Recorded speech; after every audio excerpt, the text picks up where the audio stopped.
Welcome everybody. Welcome to my channel. My name is Gwen Allison from My Spiritual Butterfly. I'm a Reiki Master Teacher and Transformational Life Coach.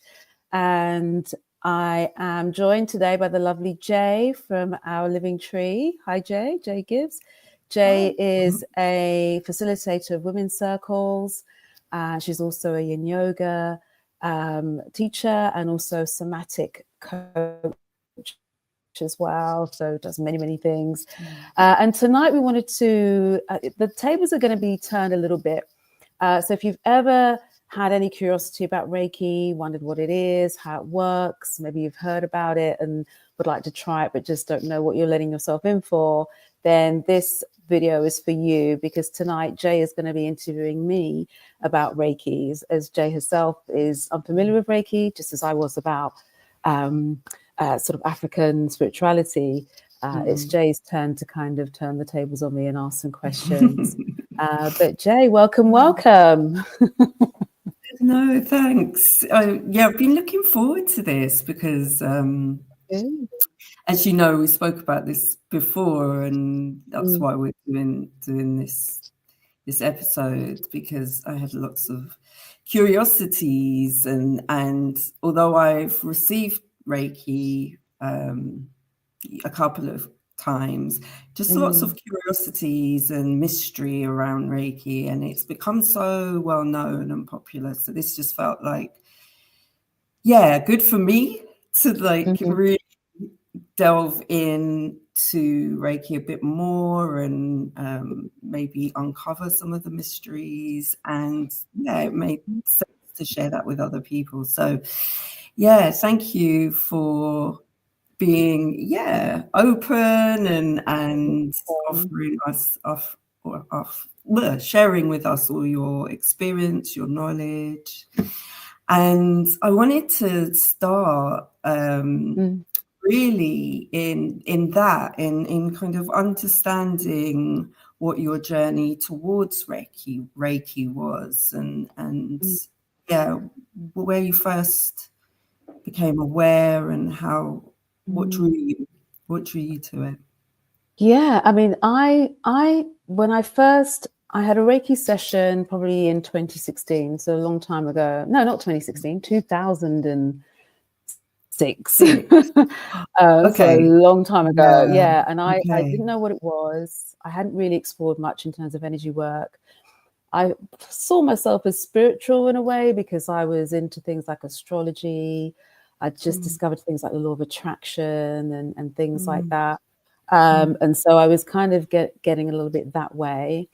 At the time, I was going through a divorce, and I kind of wanted a way to kind of move through it a little bit easier. I was, just, as I said, discovering the law of attraction, which gave me a great way of planning my future after the divorce a little bit, but it was still a difficult process to go through. And I remember I went for a Reiki session. Never had Reiki before. Don't know how I discovered it, how it came up, but went along. It was held in my local sort of Buddhist center, which I hadn't been in before, and there was a lady there dressed in like a kind of a white coat type thing. I was like thinking she's a medical practitioner. What is Reiki? But I didn't have a clue what it was. And I was also very kind of left-brained a little bit as well. Although I thought I was spiritual, I was still very much in the corporate world and the logic of things. Right. And I remember lying there, and, she placed her hands above me. She didn't touch me, which I thought was really weird at first. I was like, what is this? But I could sort of sense where she was. I could kind of feel a little bit of heat of where she was, but I wasn't really sure what I was meant to feel. And I don't want to sort of discredit her, because I can't remember the full conversation.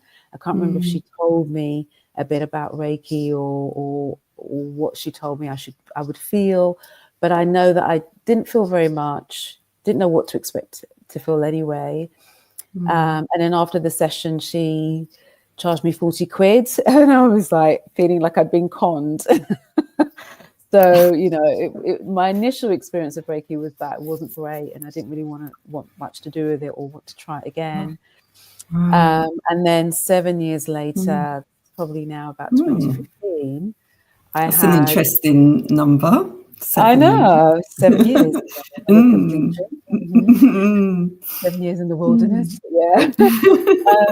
So I had I had a breakup, but wanted to get over that really quickly, because what I did after my divorce in 2006, I trained as a life coach, and I was, just working on the side, just helping other women who were going for a divorce to help them navigate that in an easier way. And so going through this other breakup in 2015, I kind of realized I'd forgotten my goals a little bit, and I was still working full time in corporate and IT, and I wanted a way to, I wanted something to add to my life coaching, to give it a bit more depth, a bit more that holistic kind of feel, go a bit deeper. But I also wanted to heal and get over the breakup really quickly. I didn't really want to be spending months and months pining over this person. And so I decided to learn Reiki, and did my Reiki 1. I loved it when I did my Reiki 1, but I didn't quite feel everything that other people were feeling. Some people were obviously on their spiritual path for a lot longer than I was. Their third eye was a lot more open. So at first I didn't think I'd be able to give anyone a good service, Jay. I was like, I don't know if it's I'm not seeing rainbows and colors and all of these things. I was just seeing when I closed my eyes sometimes, which I didn't think nothing of. And I was feeling this sense of love, and I could feel stuff in my hands, but I didn't feel like I was in the same league as the other students who were training. And I remember I was thinking about kind of leaving Reiki behind. I didn't want to do it if I couldn't give a good service. But I was encouraged by, my Reiki master's mum, and that made me kind of continue, basically. So I did my Reiki 2 maybe a month later, and then a year later trained as a Reiki master. Year after, didn't start teaching really until I think it was 2018 I started teaching, which was a year after doing Reiki master. But that was my journey. It right from Reiki 1, it encouraged me to meditate daily and do all sorts of things we'll probably touch on later. But that was really how I came to Reiki, from relationships, which, as I said, is my theme, I think, for my life, to grow through relationships. So that's really how I discovered it. So you were like personally driven, but you were also, I heard you say, you were also wanting to share with your life coach clients as well, like deepen that work. Because it was so easy. What I liked about it was the fact that anyone can do it, as we'll discover a little bit later probably. And it was just so easy to learn, so easy to do, but so powerful. It definitely helped me to move through that breakup in weeks, just like a couple of weeks. I was calmer. I wasn't easily triggered by things. But also it gave me that deeper connection, which I think I've been searching for quite a while. I think a lot of us are kind of seeking something. And I was asking all these big questions, who am I? Why am I here? What is God? Anything? What is this? All these questions were coming up. And although Reiki is not a religion, it gave me a space to go a little bit deeper, to connect, I guess, to my higher self, to the spiritual part of me a little bit more, a space to find some peace, some sanctuary, as well as to ask questions and solve problems. And it just really elevated me and raised my vibration, and completely kind of changed me in a way, I think. But it was nice to be able to use that for my daughter. When we went through the divorce, she suffered from anxiety. It was good to kind of be able to help with that. My mum passed in 2019 as well, and it was lovely to be able to have a different way of connecting to her too, through the Reiki. And get through the plan of the funeral and everything with that. So there were so many things that it kind of really helped with. It just literally changed my life, as well as giving me a career. That, being able to leave corporate in 2019 and kind of do this full time, teaching Reiki, doing Reiki sessions, doing coaching, all of that full time. I don't think that would have happened if it wasn't for Reiki, for sure. Wow. So really instrumental in your journey, Absolutely. personally and professionally. Sounds like, yeah. Absolutely. I'm really curious because you said that your Reiki master or your Reiki teacher's mom said something to, like, yeah, you said you weren't sure, and they said something to you. I don't know. You don't have to share. You don't have to share. It's fine. I share with my students I'm really normally. curious. What was that thing that? Yeah. So it was during the break, and I was feeling sorry for myself, thinking I really like this, but I'm not going to be able to do this as well as everybody else. Just seeing things, sensing things, and I can, just see this white and feel this love, and that's probably not enough. So I was feeling sorry for myself, eating my biscuit and drinking my tea, and then my Reiki master's mom, she's a little lady from Germany. She came up to me and she said, you have the brightest light than anybody else in the room. And I was like, really? Ooh. And so that was a turning point for me. And if she hadn't have said that, I wouldn't be doing it today. I wouldn't be teaching. Wow. God, I don't know what I'd be doing actually. But yeah, so I just had faith in what she said, whether it was true, whether she was just showing something to encourage me to do it. I don't know, but it worked for me to say, right, I'm going to persevere with this. I'm going to keep going. And I feel more and more as time went by. I was doing my Reiki, my self-Reiki every day, which you're kind of told to do. And I could feel the energy, in my back. I could then feel it all over. I could start to see more things and sense more things. So it really did open me up to the energetic side of spirituality. So, yeah, but I'm so glad that she said what she said. It just kept me going. Yeah, so that's what she said. I'm glad. I'm glad for you.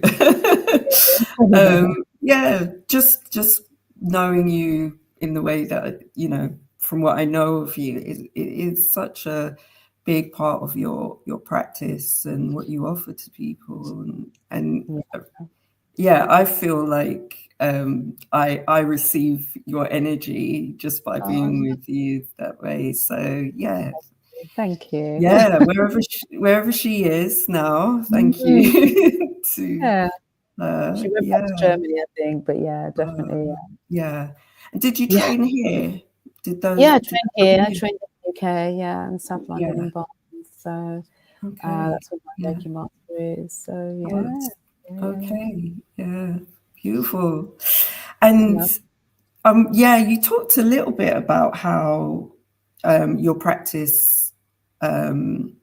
or your kind of, could we call them abilities? I don't know, psychic abilities or psychic practice has kind of evolved with the practice.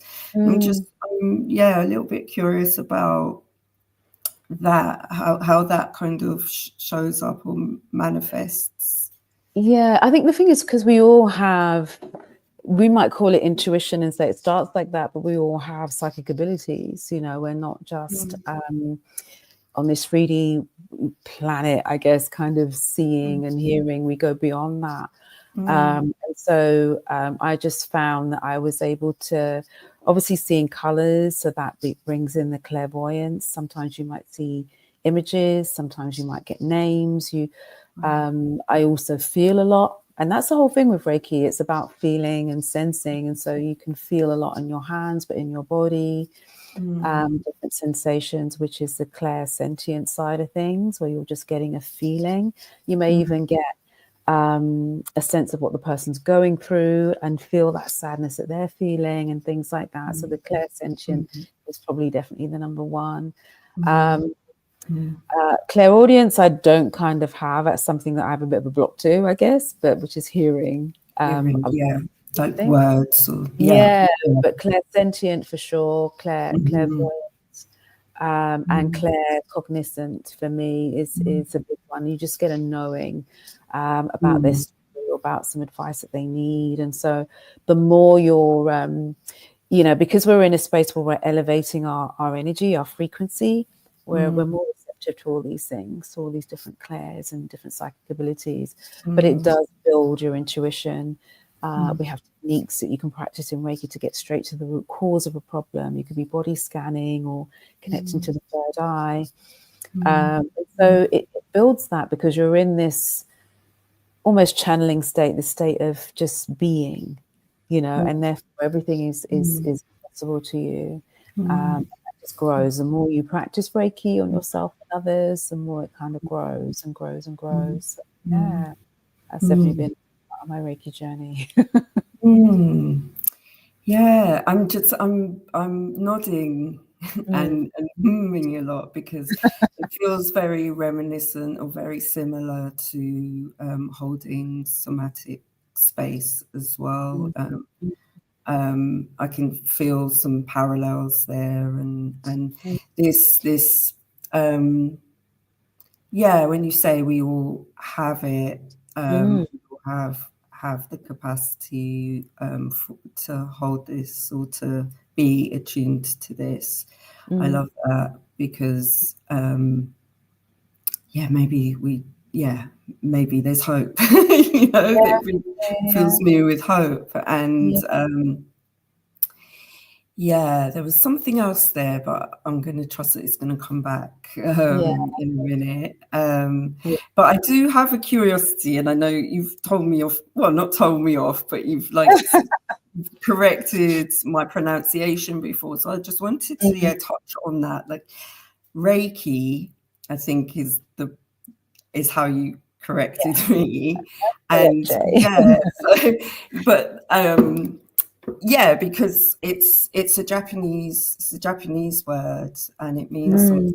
So could you share more about what Reiki is, what it means? So as you said, Reiki, I'm telling you off and then getting it completely wrong. So Reiki it's actually two words. So Rei is spiritual energy, universal energy. It's the energy that created everything, basically. Right. Some might call it God or the universal source, but that's what in Japan, Rei means spiritual energy. Just blanketly, that's what it means. And then Ki in Reiki is the same as Chi or Prana or Ki in Qigong. It's like it's the life force energy, So Reiki is talking about the universal energy, life force energy. It's the two together, and it's understanding that life force energy is from that universal energy, but the life force energy can obviously be depleted as it moves through the filter of our limiting beliefs or suffering or pain or what have you. So we can actually then influence the life force energy more strongly. But the universal is always the same, always pure, always a really high vibration. But just in terms of how it was discovered, so Reiki itself has always existed. Nobody created that, as you can understand, it's spirituality. But there was a Japanese Buddhist monk who 100 years ago was kind of going through his own journey, basically. And he decided to do a 21-day fast, climbed a mountain called Mount Karama, which is just outside Kyoto.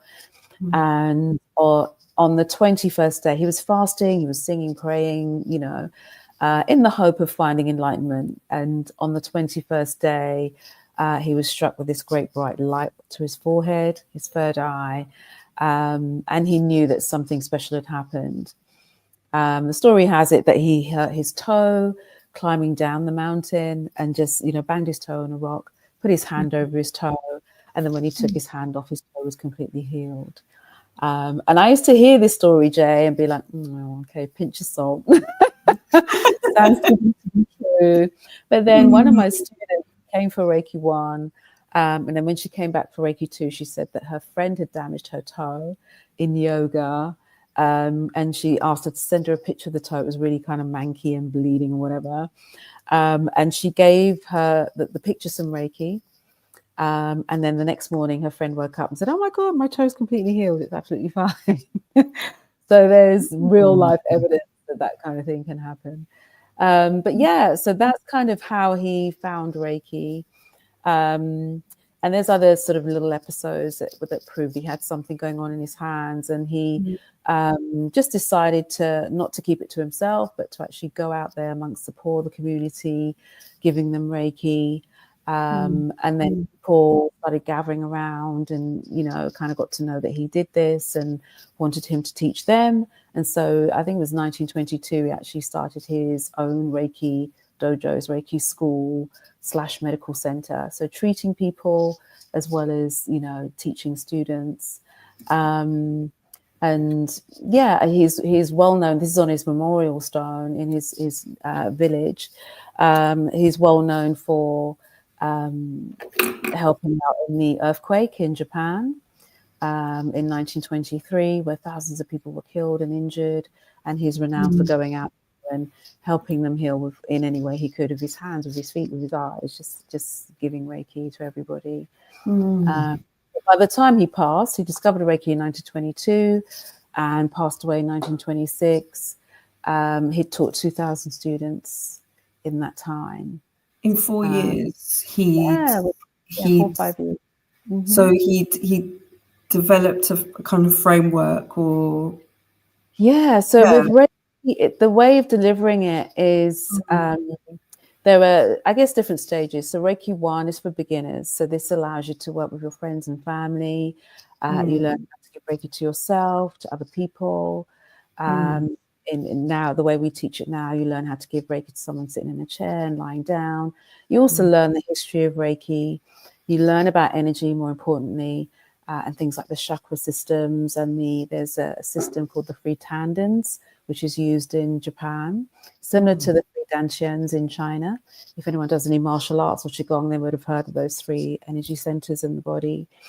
But you learn what energy is. I do like to go into the science, and I go into quantum physics a little bit with atoms and subatomic particles, so we can really understand how we're all really connected. So that's what you learn in Reiki 1. And the principles are really good guidance for life, that just kind of cover things like worry and anger and things like that.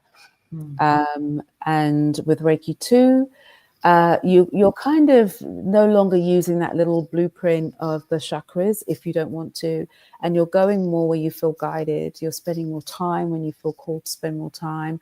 It's not working on the chakras. It's, Reiki anyway. You can give Reiki to any part of the body. But with Reiki 2, you get to play a little bit more with what's coming to you and start to trust your intuition a lot more. Reiki 2 is the inner teachings, Okuden level. And it is really about us trusting ourselves. You also are attuned to 3 Reiki symbols. They're really beautiful symbols, really lovely sacred symbols that up-level the energy you can feel. And you learn how to do distance healing as well. So someone could be in another country, in Australia or America or wherever, and you can send them Reiki and they'll receive it at that time. So you learn that with Reiki 2, as well as the practical sides of starting up as a Reiki practitioner, if that's what you want to do. Do learn as well.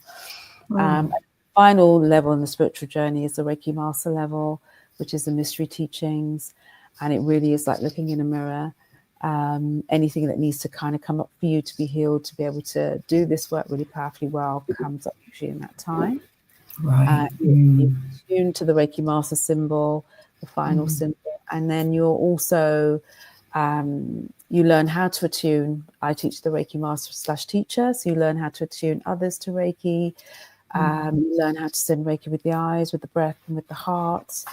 And some more intuitive techniques to kind of get you really to the root cause of a problem. So, yeah, it goes a lot deeper into the Reiki journey.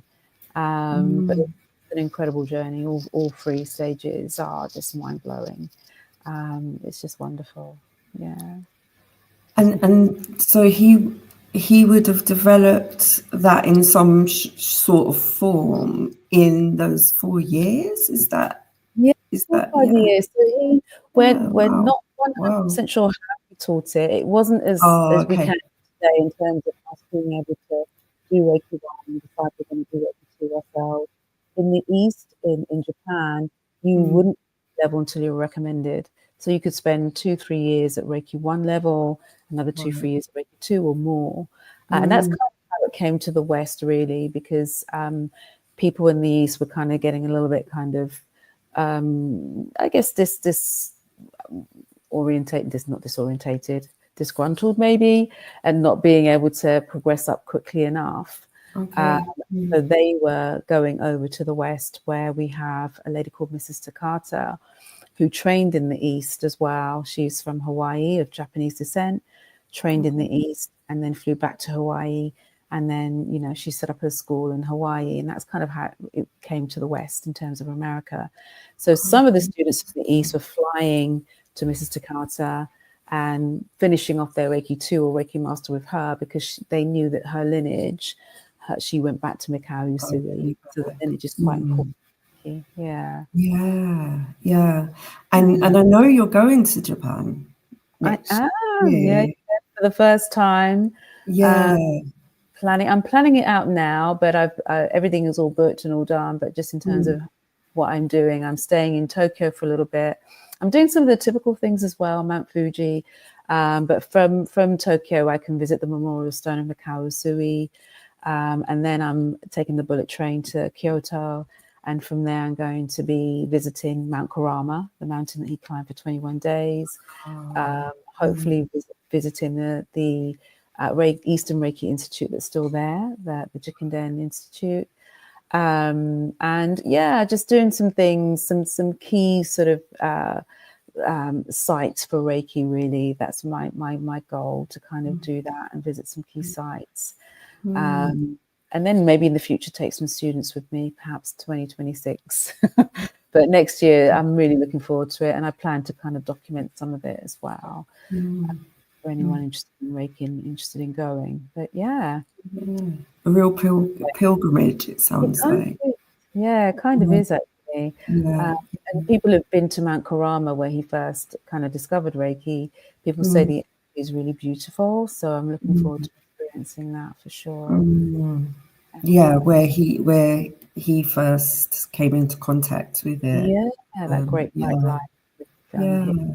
So it'd be nice to spend some time there, meditate there. Yeah, for sure. Thanks, Gwen.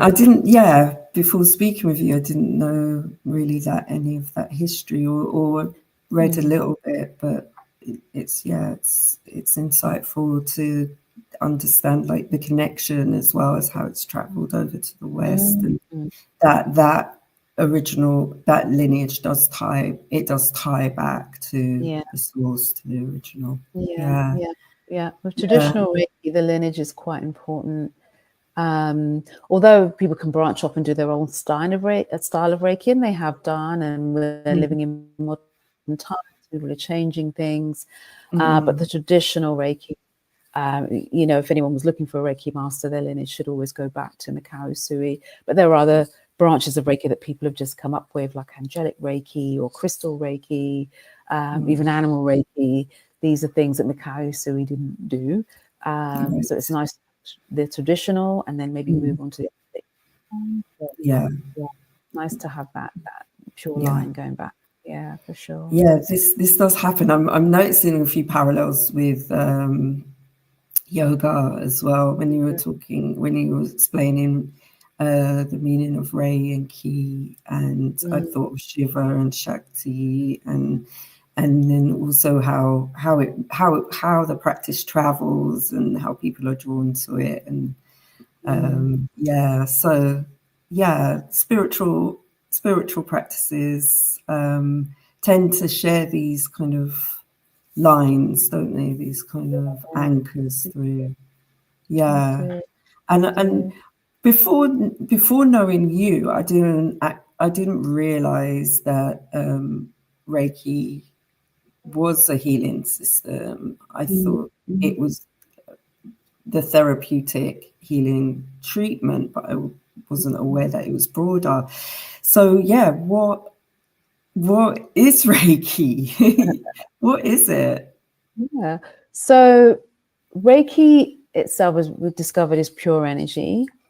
And that energy, because of where it's really coming from source, has a high frequency, a high vibration. Everything Einstein said is energy, frequency, and vibration. Tesla might have said it, you know. But everything has that high frequency, and we would translate that in terms of feeling, I guess, we would translate that to unconditional love. So this is the energy we're tapping into. This is the energy we're all made of. Every cell is made of this.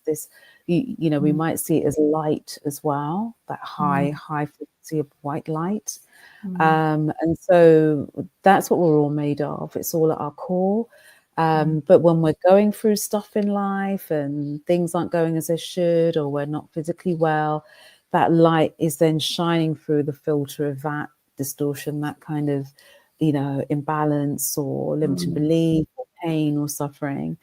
And so with Reiki, it kind of removes those blocks and allows that person to kind of fully move into their life force and vibrate really highly. And in that state, the body kind of knows how to heal itself. Every cell in our body knows how to heal. But if the conditions aren't right, because we're stressed, then your cells are getting a completely different signal. You're in danger, you're not safe, you're in fight or flight. But yeah, so Reiki in itself is, in its essence, is pure energy, high frequency. Some frequency is unconditional love, I would say. That's kind of what it is. Yeah, and as I said, it's what we're all made of. It's what all living things are made of. That's the energy that we're connecting to, and we're able to vibrate with focus. We're able to vibrate naturally at that frequency, and anyone can do it, which is why I love Reiki. So everybody can do it. So that means, I mean, anyone can feel it. How would people know that they could feel it? Would there be? It's how it comes to may differ. So most people can feel it. They might feel it in their hands and body, because what we're doing is, you know, we all radiate out an energy, an aura or a biofield, and you know, a practitioner is kind of placing their hands on or near the body, and they can feel that energy, basically feel the energy body. And even if you haven't practiced Reiki, you can kind of feel that. You know, you sit next to someone, you can feel the energy of them, or you know, you walk into a room, you can feel that. So we've all got that ability. But the Reiki practitioner is placing their hands on or above the body. And then any imbalance they'll feel in their hands as heat or tingling, or, you know, static or pain or coldness even, but that's telling them that there's an imbalance there, and they need to sort of spend some more time there for the Reiki to work. So the Reiki is doing something there. It's letting them know that way. So most practitioners can feel it in their hands or in their body. Some don't. They just get a knowing, and they just know to stay there. Some will get more of a feeling in a different way, in terms of a sensation, more of an emotion. Some people may see things and see colors, and some may hear things. So how it comes to the practitioner can actually differ. It isn't always feeling, but most of the time it is a feeling. Yeah, that's fascinating. Yeah. Yeah, because I suppose it's like any natural talent or something like that you might be more naturally capable in one particular area, and that's the way it might come through. Am I thinking about it in the right way? Yeah. Kind of. I mean, people don't really know till they start how it's going to come to them. And with practice, it can change, it can grow. You know, it's not like every session can be different, for example. Right. But the more someone practices Reiki, the more they start to understand a little bit more about what they're feeling. But it can develop, as we said earlier, it can develop their psychic ability completely if it wasn't there before. So it can come in so many different ways. And the person you're working on Reiki to can also feel those sensations, heat, tingling, but they may not. They may just fall asleep, or they may be quite too much brained, logical, and they feel really relaxed, and that's fine. So it can come in so many different ways. But you know, when you first learn Reiki and you practice it, you will experience things you haven't experienced before. So you kind of know this is something different. This is something special. Yeah. And I've got a few questions, but I'm also, yeah, curious if anyone watching has any questions, please, please drop them in the comments and we'll get to them. If any of this is, because some of this is feeling really familiar to me, and I'm really curious about feeling the energy, the Reiki energy, but not being attuned to it. So maybe not really knowing what it is when I'm feeling it, and is that something that you come across, or is that something that could happen? Absolutely. You'll get students come to learn Reiki 1 because they've been feeling some heat in their hands, and they have done maybe ever since they were a child, or maybe it's developed a little bit later. And they've maybe had an experience where they've placed their hand on someone, and then they've whatever was wrong with them has kind of gone or dissipated a little bit. So it's quite common that people, or they may even experience things around, as we said, the psychic thing. They get a sense of something or whatever it is, and they know it's something different, or they're a really strong empath and they feel a lot of things. And so they come to Reiki to understand what it is they're feeling, make some sense of it a little bit, and then learn how to kind of use that energy basically in a more structured way, more deliberate, intentional. So it's fairly common for sure. Yeah. And as they practice and is there an attunement process? Like, what does that look like? You mentioned Reiki level 1 and 2, and I'm just wondering if there's if there's a bit more around that. How might that be harnessed without So if somebody hasn't if somebody hasn't been attuned, they may still feel and sense things, but guaranteed they will feel and sense things even more when they're attuned, because the attunement is a ceremony that's kind of really for the Reiki masters to connect the person more strongly to that light that we've talked about that's within them already, and start removing some of those blocks and things like that.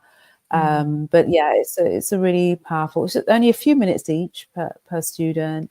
But it's really powerful, and even during the attunement, students can experience things they might experience if they were having a healing. So they can see the colors and sense, maybe their guardian angels with them, or have tingling sensations, heat, and all those things as well during an attunement. So the attunement process is very powerful, but it is really about integrating that energy into your energy field. Whereas if you haven't been attuned and that hasn't happened, you might still be feeling a lot, as I said, but you will feel more once the attunement's happened. It's connecting you with that purpose. So it is slightly different to someone just kind of doing it who isn't attuned. And I'm getting a sense that it gives you some language around it as well. It like helps orient you to be more familiar with it, so you might have more skill around it once you're attuned. I think so, because you would have had the teachings, hopefully, so you would have had the history and the intention behind Mikao Sui's wanting to spread this and see this, but also the understanding of what energy is. The language for Reiki, if there's any terminologies and anything, it's always in Japanese. But in terms of understanding the purpose and how to use it, and not so much the do's and don'ts. I think people are surprised by how much I say, it's fine, it's the intention. Your hands don't have to be exactly in this position. You don't have to do the chakras. You can do wherever you feel. You can start at the feet, or you can start at the head. You can do all sorts of different, you can do it your way, obviously within the wider parameters. But this is why, if initially, like me, very left-brained, it was like hard to kind of get around the lack of structure sometimes. It's really designed for you to trust your intuition and go where you're guided and get out the way. Trust it's going to go where it needs to go. You can place your hands on or above someone's heart, and they might feel it in their feet, and think you're still on their heart and you've gone to their feet. because they can feel, some energy there.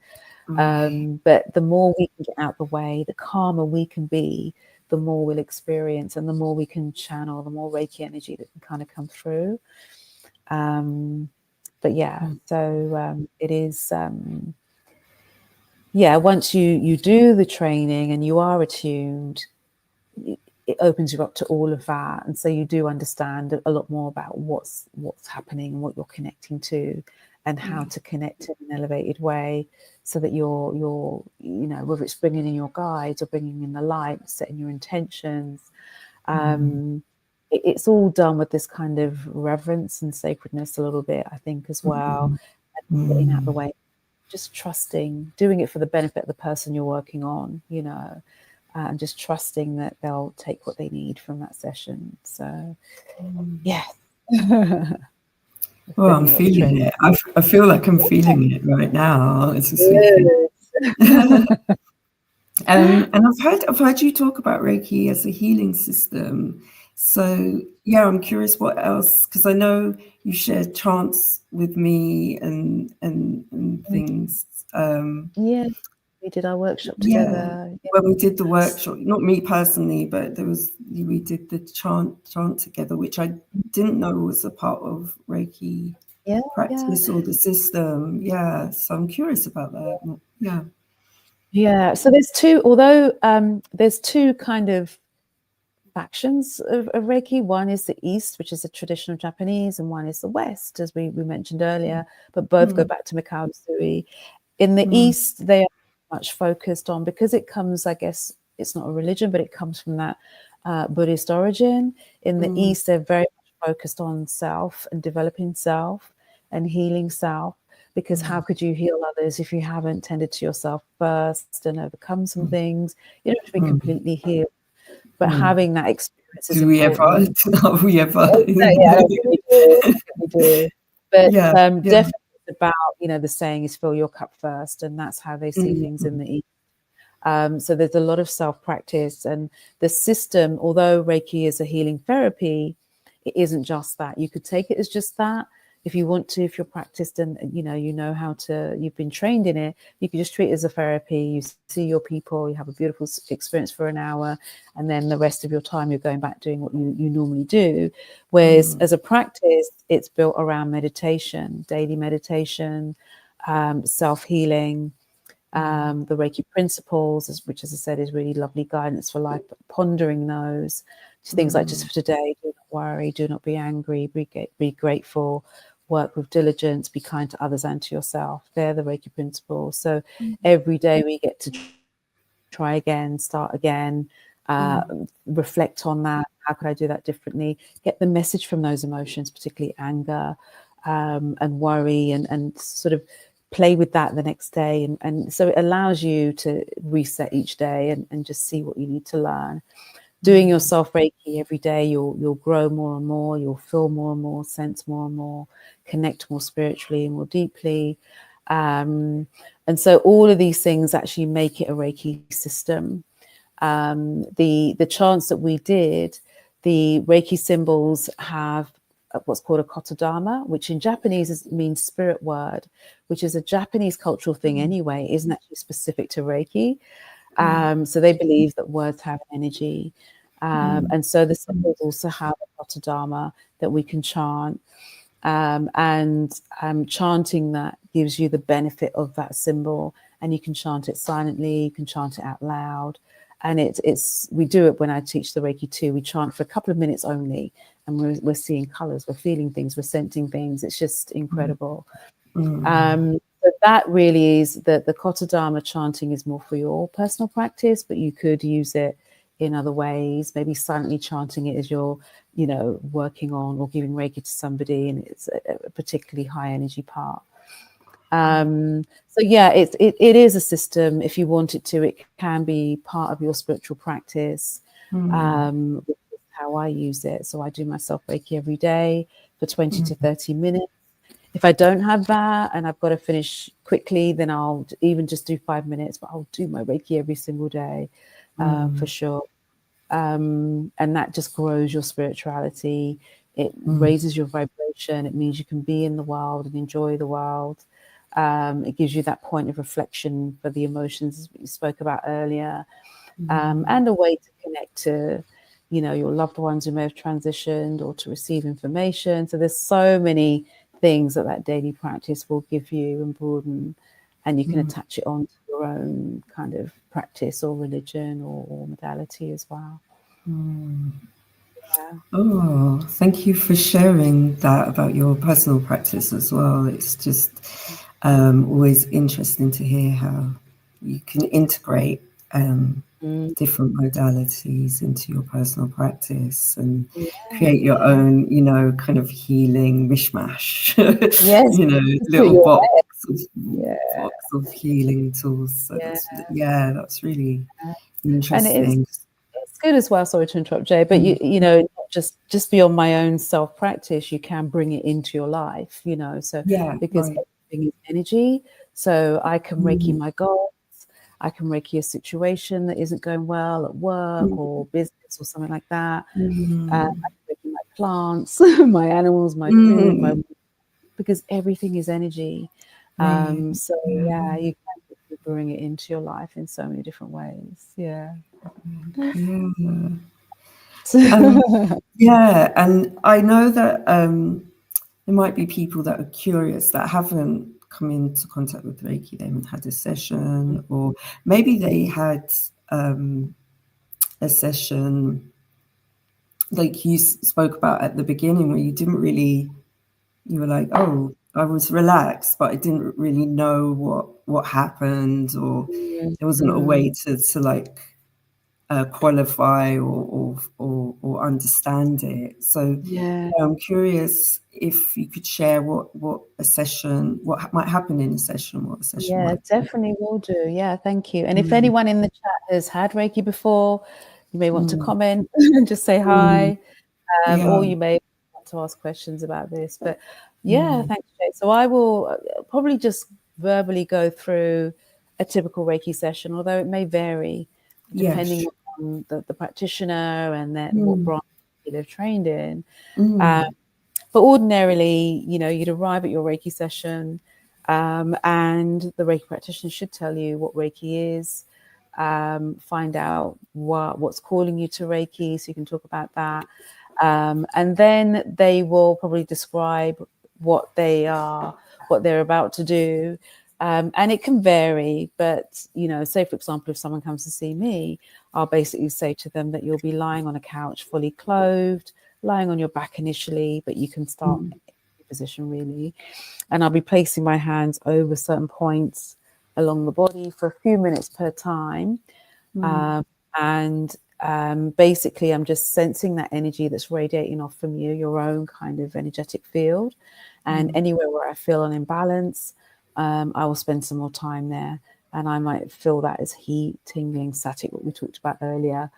I'll also explain that they may also feel those things. They might feel really floaty as well, really heavy. Their arm might flick a little bit.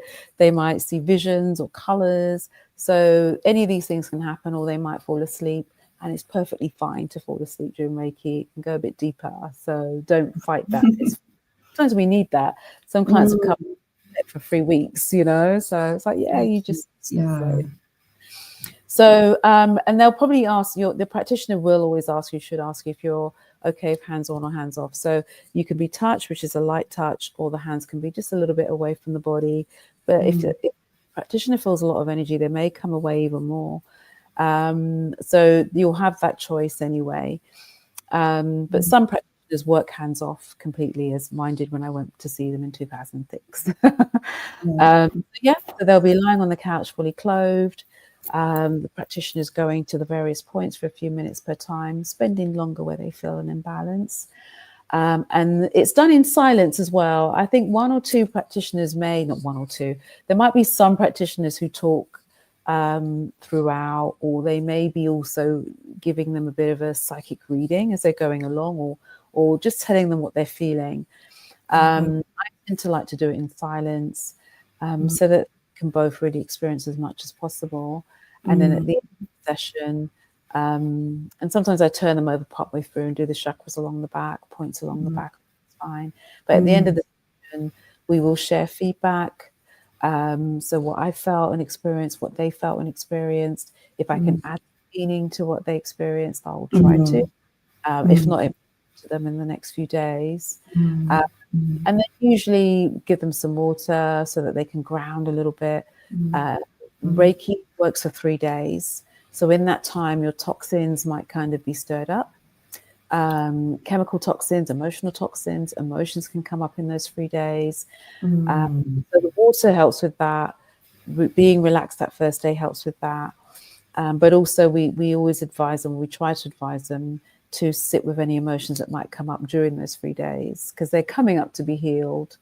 And then once they've passed through, the person will feel a lot lighter, a lot better. Doesn't always happen that emotions come up. They might just float home and feel great for the rest of the 3 days.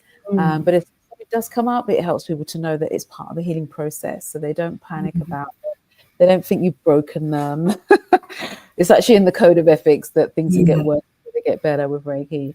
So yeah, that's kind of usually what I do, and then I'll check on them in a couple of days, make sure they're okay.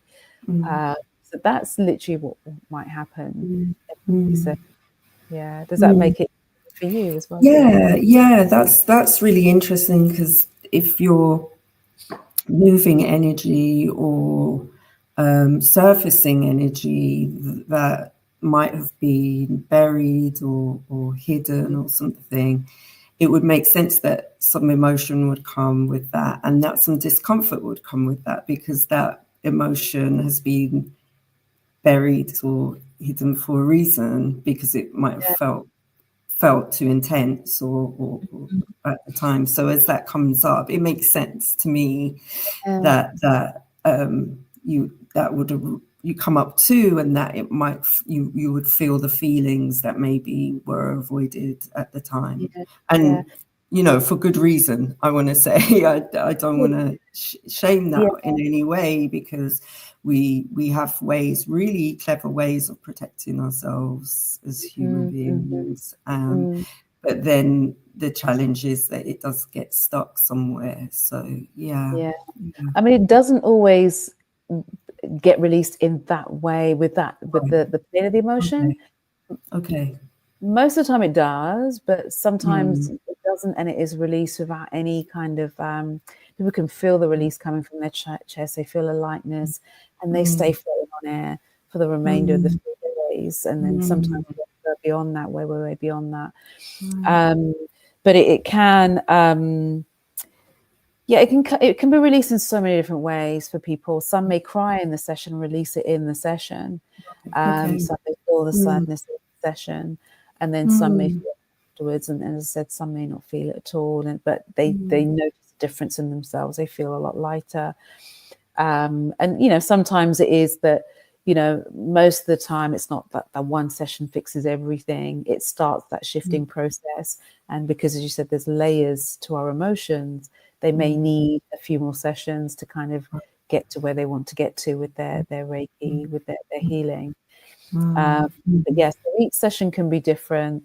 You might have a session where you just feel like you're floating on air. And like you said, we push a lot of things down. So it could be grief, where they've had to get on with it. Something where it's really close, they've had to organize everything, or heartbreak, kids to look after. And so all those things we push down. And so they have to come up, they do have to come up.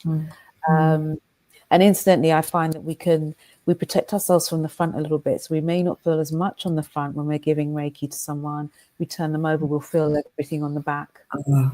It's all there to feel. So these things do have to come up and be released, but it's not always something which is, painful, too painful. It can just be quite light and just like intense. Doesn't have it to could be a lifting. I'm here, like a releasing, a more maybe more space or something. Exactly. Or new perspective about that situation comes to them. So it can happen in so many ways. Visuals, all of it. For sure. And you've said before, there's no contradictions there's no contraindications of Reiki. So it's perfectly safe for pregnant women, babies, the elderly, people with pacemakers, diabetes, broken bones. You might see to the contrary out there, but we're dealing with an intelligent energy, intelligent force. You know, it knows how to heal the body. It knows how to heal my specific body, your specific body. It might do that differently. So anything you read or see that says don't give someone Reiki if this and this, that's not true in my book. That's a myth completely. And I've had students and clients who were diabetic, had broken bones and healed really quickly. The doctors are like amazed at how quickly they're healing. Pacemakers, you know, well, they've helped people with pacemakers, their friends, and been absolutely fine.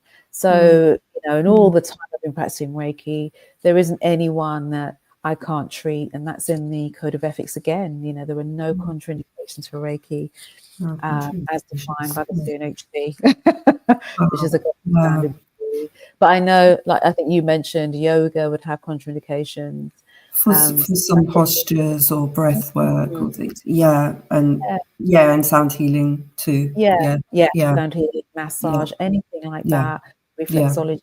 There's usually a list of contraindications, circumstances where they cannot really treat those people, or they have to be very careful. But with Reiki, there's none. So it's good. Everyone can be treated. The main thing is safety. So if somebody is, I don't know, under the influence of drugs or alcohol, you may not want to let them into their home for a Reiki session, into your home for a Reiki session, but you can still treat them remotely, you know, so they can still have Reiki, you know, so there's no exceptions.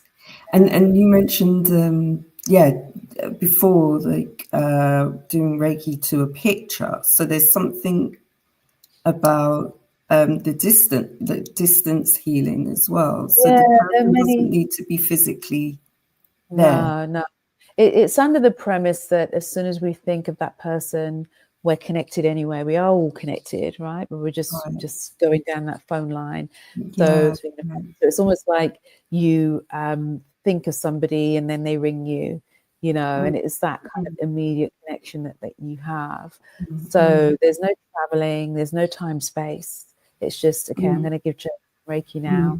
And it can be online, be offline. You can use a picture, use a surrogate, you can place it on your own body. My students have done it in so many different ways. I use a pillow to rest my hands on, but it's amazing what you feel. It's just as powerful, and you can be halfway across the world apart. It's just amazing how that works. Someone can be in a coma in a hospital, and you can send some healing. As long as you've got permission. Permission is a big part of Reiki. They don't need to believe; they just need to give you permission when you're giving a treatment. So consent is consent is key with Reiki for sure. If you're sending love, a different thing, but if you're actually giving someone a treatment for their higher self, so there's this kind of subconscious agreement that you want to have, but also health and safety. If they're driving or they're shopping in the supermarket and suddenly they get this hot flush of energy, feel a bit lightheaded, then that would be great for them. So make sure we heed that and make sure we get permission and agree a time we're going to send remote. Well, it's really feeling really accessible at this moment. Good. And I'm also noticing that there's some parallels with some other practices that I have, and I'm wondering for any practitioners that might be listening, like about integrating practices. You talked a bit about from your personal practice, but I'm wondering about in terms of offering how that works. Yeah, so I think that there's so many things you can blend it with. I think the only time you have to be cautious if you are a qualified counselor, then there's a lot of parameters around that. But you could still set your space with Reiki. You know, if you're any kind of therapist at all, you can bring in that energy light so that your client comes into this more loving, softer space. And you might even see it changing them from doing that. You can also Reiki at the end of the session. But you can keep yourself in Reiki as you're holding space for the person or actively listening. You can bring it in that way, but you can actually bring it in other practical ways too, as a blend with your own modality. So if you, for example, sound healing, and people are lying there, you can bring it into the space. You can bring it into a meditation. You can go around and give people Reiki at the same time. One of my Reiki students is a somatic healer. I think you know him as well, Mike Simon. Yeah, I think you know him. Yeah. One of your teachers, I think. And so he, I talked to him. I don't know if he's ever going to do it, but you can definitely bring it into the somatic world. He's very much more into movement. I think he's a trained dancer. And so being able to bring that Reiki in and hold space for the person as they move around and be giving them the Reiki. So there's so many different, it comes into massage, you're already in someone's energy body. So the Reiki can come naturally, but you can also set time for it. So you can do half-hour massage and half-hour Reiki and mix it that way, separate it that way a little bit. Reflexology, bring it in as well. As they're doing the feet, it comes in and you feel the energy, feel the heat. But they can actually make that part of their offering, sort of Reiki and reflexology session. So you can use it in so many ways. Yeah, I'm loving it. So many ways. How you want to use it and bring it in. But we just have to be mindful of the insurance side of things if you're practicing with the public, because we're really only insured to do Reiki hands-on, hands-off, remote. If there's any kind of manipulation of the body in that, then your normal insurance should cover that. Like if you're a massage therapist, your massage insurance will cover that. But if not, friends and family. But there's so many ways to kind of in. So many. That's exciting for me, definitely.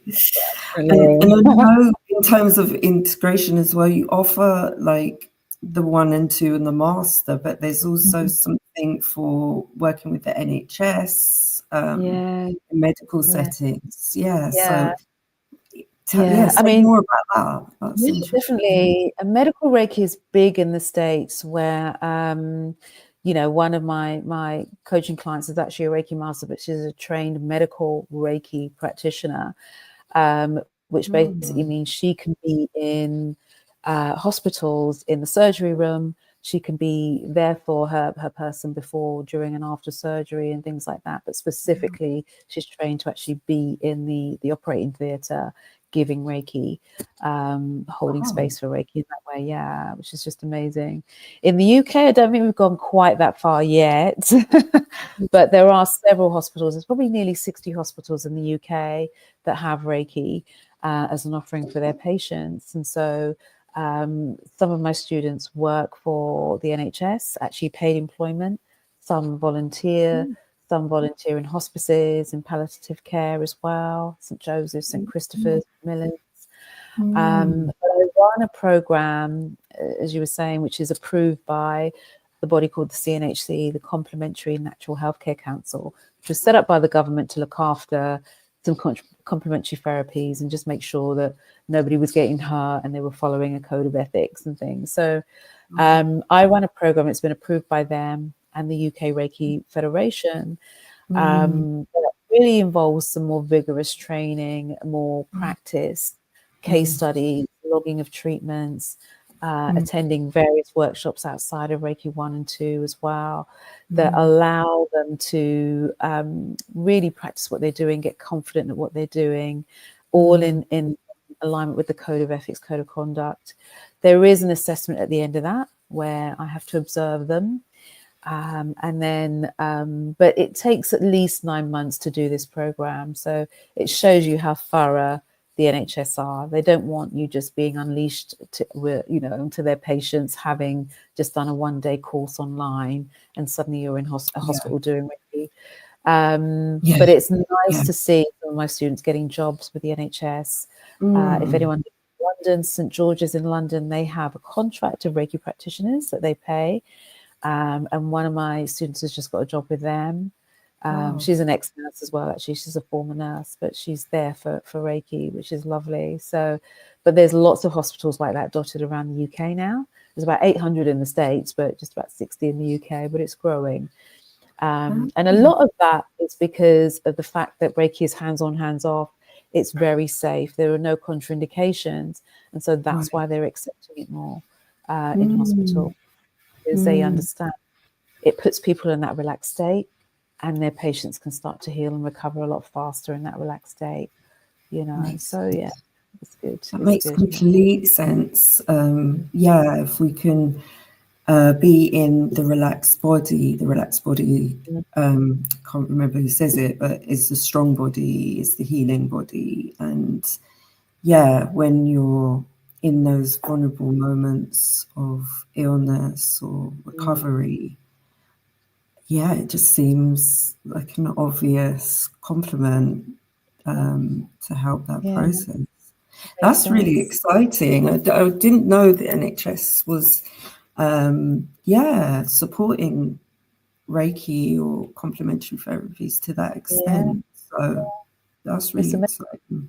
Yeah. So you know, once you're on that CNHC register, once you've been verified through my program, you can be you be on a list basically that doctors can refer their patients to, as well as being able to apply for roles and jobs in the NHS or NHS trusts. It opens it up, but it is really nice to see the medical world, you know, the world of science really opening up more and more to not just Reiki, but other things as well. Reflexology, massage, and things like that are also being found in hospitals now as not so much an alternative, it's a complementary therapy to work alongside medicine is the aim of the game.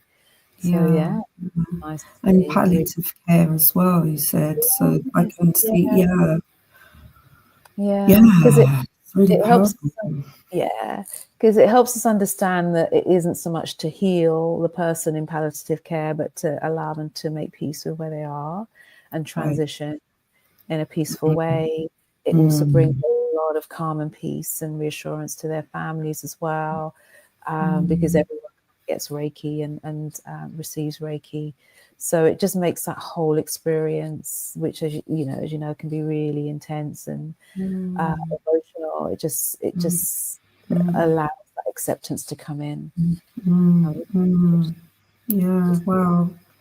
More recently, I've heard about death doulas and as well as, you know, birth doulas, and this feels like it might be a complement to that area of work. Absolutely. One of my students in the Reiki master course in October, she was a death doula, and definitely she's able to kind of bring her Reiki into that, not just for them but for herself as well, to fortify herself. Amazing. Wow, Gwen, thank you. Even though I kind of knew what I was going to be asking, I've received a lot more. So thank you for being generous with all your experience and knowledge. And it's been a great exploration and delving a bit deeper into Reiki. I definitely feel like I know a bit more now, or I know a lot more. And so thank you. And I'm really curious what you might want people to leave with, or what you might want to leave people with. Take away. I think that if anyone is interested in learning Reiki, I think I said to you earlier, every home should have a Reiki healer. It's such a natural thing to do, just to place your hands on the bit that hurts. You know, we do that anyway. And our grandparents did it, our parents did it for us. And so it's just such a beautiful therapy modality to learn, system to learn, whether it's just for yourself, which most people start out with. You know, they join Reiki for their own healing. They're looking for something, searching for something. They know there's something else there and something else to them. And, you know, studying Reiki or learning Reiki helps you to understand that, because although you're in a course, when you're on a course in a teaching situation, you're practicing it and you're feeling it, but it isn't practice, it's real. When you're actually working with someone else, you'll feel it and they'll feel it and they'll give you feedback. But it helps you remember who you really are. It is really like a remembering when you just Reiki and what's possible in your hands, and it's always been there, and you're like, oh gosh. But just elevates every aspect of your lives, your relationships. Even if you just keep it to you and focus on you and your healing, that's going to ripple out and it's going to affect your whole family. But it's such a beautiful modality to learn because it's natural, it's us, it's who we are. So hoping that people see this video, watch this video, and then just try it for themselves. Don't get too bogged down in a lot of research because everyone teaches it differently, and there's so many different viewpoints out there about Reiki and teaching styles and systems. So just find a teacher you resonate with and sit and learn. There's no exam unless you're doing the professional program we just talked about for the NHS, which comes later. There's no exam, there's no tests, you just do it. You're shown, you try it, and you'll be amazed. It will just change you. Wonderful. So that's the thing I think I'd leave people with. Cool. It feels like a real invitation to explore and that it's here, it's already here is a beautiful thing to know. And it feels like actually it's just a way to access more of what is already here. That's already in us, moving through us, moving between us. And that just feels like, why wouldn't we want to, understand more or feel more or contact that? Yeah. Exactly. Yeah. And I haven't met a student who can't do Reiki in all my years of teaching. So I'm just always in awe as well by what they see and experience. But that will be my biggest wish, that people just find a teacher, wherever they're living, teach they resonate with, and just go and learn about themselves and learn to use this part of themselves for their own healing, physical, mental, emotional, spiritual healing, for sure. Yeah. Oh, Jae, yeah. But I'm hoping you. I'm definitely. I've been doing some exploration with energy with my teacher as well, and so this is definitely becoming more of my realm, and this through the different lineages of my practices as well, knowing that we live in a physical, visible world, but we also live in an invisible, unmanifest world as well. And that's the energetic space. So to me, it just makes sense to know, to know that, to get to know that as well. Yeah. Absolutely. You'll love it. You'll collect, I think you'll just feel and sense so much, and it will be like certain things will just like make sense to you, and then having that your practice, if you choose to, I think it will just empower everything that you're already doing. It will just elevate everything, just having that to hand. Literally. Oh, thanks, Gwen. This has been really good. Oh, you're welcome, I hope darling. everyone that's watching has received what they wanted to receive when they saw this pop up. I hope so. But if anyone has any questions watching this video, drop them in the comments. I'll come back to you. Also, you can connect with Jae. Jae's details will also be in the description, so you can find her at Our Living Tree. If you want to find out more about what Jae does too, then that will be there. And if you want to find out more about African spirituality, the video is also there for you. But yes, please like and subscribe to sort of see more videos like this that help kind of elevate you as you move through your journey, your spiritual journey. And then definitely join us next time when Jae and I will be exploring divine femininity. We'll be looking at how we can nurture our divine feminine in a masculine world, and sharing our journey with this and what's working for us, particularly if you're a woman in the corporate world or single mom and you're finding that you're more in your masculine. This is going to be really interesting for you if you want to nurture your divine feminine. But Jae, thank you so much. I really appreciate your questions. It was really great to answer those, really interesting. And a nice relaxing way as always, so calming. Thank you, my darling. Yeah, but everyone, thank you so much for watching, and I look forward to seeing you next time. Have a wonderful evening, wonderful day. Thank you. Bye.